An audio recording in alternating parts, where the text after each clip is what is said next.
Nilabas ng Philippine Statistics Authority ang 5 trabaho na may pinakamataas na arawang sahod sa Pilipinas.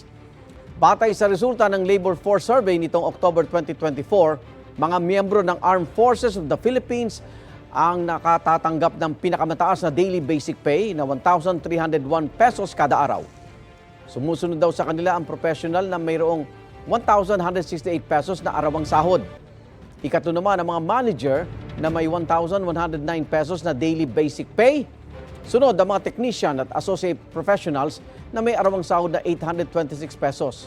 Panglima naman ang mga clerical support workers na may 740 pesos na sahod kada araw.